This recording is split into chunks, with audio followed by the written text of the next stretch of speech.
PMGC Group Yellow League stage, and ending the week with a massive landslide is Geek Fam. And as a fellow Malaysian, I can't help but feel so proud of this very moment. Uhigh, how are you feeling? I rasa bangga dengan tim I. Alhamdulillah kita orang dapat nombor 1 dekat kita punya tanah negara sendiri. And thank you juga semua orang yang support kita orang dari kita orang start journey kita orang dari awal. And yeah, Alhamdulillah, bersyukur. Uhigh says that he's feeling very happy that he's managed to reach this far here in his home country, and he says that he feels so thankful to God as well as their fans who's been following their journey from beginning to end. He cannot be more happier. Okay, so how do you guys manage to, did you guys think that you could make it to the top of Group Yellow this week? Adakah korang rasa yang korang mampu untuk sampai ke bahagian atas sekali Group Yellow untuk minggu ni? Mula-mula bukan kita orang tak expect, confirm kita orang target top 3.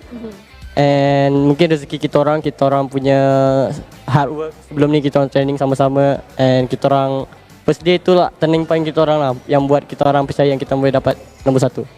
What he says that honestly he was not expecting to make it all the way to the very top, but he was expecting to hit at least top 3. The turning point for him was on day number 1 when they managed to see their performance, and that's when they knew they could get the top spot here in Group Yellow. Okay, so how did you guys manage to make your aggressive playstyle work? Macam mana korang mampu menjadikan korang punya playstyle yang sangat agresif tu berjaya dalam korang punya tournament ni?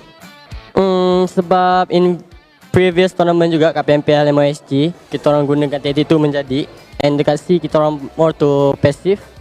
Kita nak tahu macam mana gameplay C, tapi kita orang still tak boleh faham lah. So kita orang try guna kita orang punya meta sendiri, kita orang main agresif. Kita orang lebih pentingkan kill point dari placement point, and yeah, kita orang berjaya.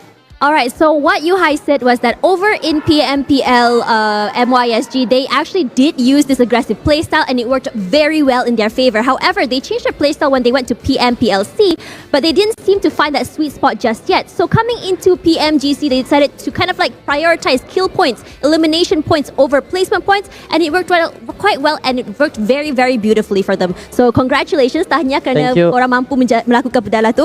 Tapi kalau korang mampu untuk memilih korang punya MVP, siapa yang korang pilih? If you guys could choose the MVP for your team, who could it be? If I can choose, ni dari perspektif saya. First day MVP dia Snipe.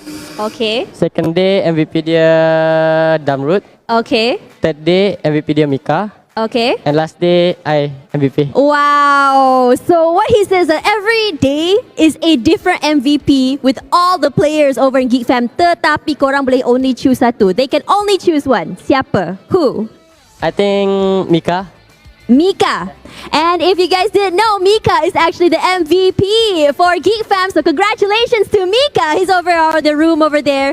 So my final question to you is, you have so many friends here in Malaysia who are following you guys and your journey. What do you guys have to say to your fans? Apakah yang korang boleh cakap kepada korang punya fans kat rumah? To our fans, thank you for supporting us. Jangan lupa support kita orang dekat PMGC Grand Final nanti, so kita orang dapat mengharumkan nama Malaysia. Thank you so much. Yang kita orang punya marshal, kita orang punya coach, semualah. BSPN, you, thank you so much sebab organize event ni untuk kita orang. Sebab kita orang memang dah lama nak tunggu event offline. So, thank you so much. Oh, he said thank you to me guys. But yeah, apa yang dikatakan oleh Uhigh adalah terima kasih banyak kepada semua fans di rumah, kepada Marshall, Coach Tasha, dan juga semua yang telah mengikuti mereka punya perjalanan dalam mereka punya Allah, kenapa cakap bahasa Melayu? What Uhigh says that thank you so much to all the fans at home, the coach, the Marshall, me, as well as everyone else who has been supporting him throughout their entire journey here at PMGC. And don't forget to support them over when they head over to PMGC Grand Finals in Jakarta. And for now, the end of Group Yellow is here. Congratulations to Geek Fam once again, guys. And we will see them over in Jakarta, the Grand Finals soon. Bye-bye, everyone. Bye-bye.